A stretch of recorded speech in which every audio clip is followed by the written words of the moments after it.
نحمدہ ونصلی علی رسولہ الکریم اما بعد السلام علیکم ورحمۃ اللہ وبرکاتہ۔ آج سے ہم اس دعا کو یاد کرنے کا سلسلہ شروع کر رہے ہیں۔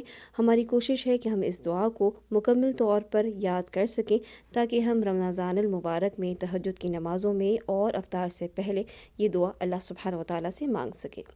جیسے کہ آپ سب جانتے ہیں کہ زیادہ تر مسنون دعاؤں کا آغاز اللہم کے ساتھ ہی ہوتا ہے، تو اس دعا میں بھی ہم یہی دیکھتے ہیں کہ پہلا لفظ اللہم ہے۔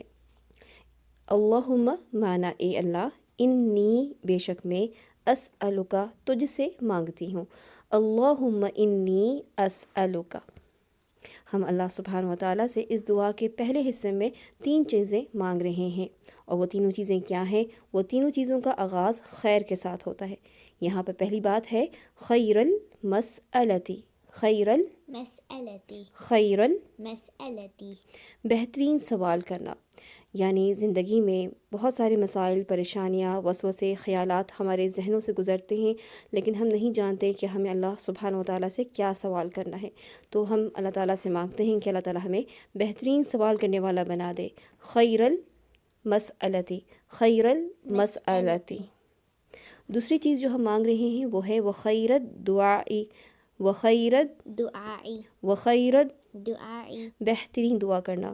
اور ہم سب جانتے ہیں کہ سب سے بہترین دعا آپ صلی اللہ علیہ وسلم نے کی، اور ہم اب کوشش کر رہے ہیں کہ ہم بھی آپ صلی اللہ علیہ وسلم کی الفاظ کے ذریعے، جو الفاظ آپ صلی اللہ علیہ وسلم نے دعا کرتے ہوئے استعمال کیے، انہی الفاظ کے ساتھ ہم بھی اپنے رب سے دعا مانگیں۔ تو ہم نے کیا مانگا؟ بہترین دعا کرنا، وخیر الدعائی۔ تیسری چیز جو ہم مانگ رہے ہیں وہ ہے وخیر النجاحی، وخیر بہترین نجات، بہترین کامیابی۔ دنیا کے مسائل و پریشانی میں بھی بہترین کامیابی، بہترین حل چاہتے ہیں، اور آخرت کی زندگی کے لیے بھی بہترین کامیابی، بہترین نجات چاہتے ہیں۔ تو دعا کے اس حصے میں ہم نے 3 چیزیں دیکھیں جو ہم نے اپنے رب سے مانگی، وہ کون سی ہیں؟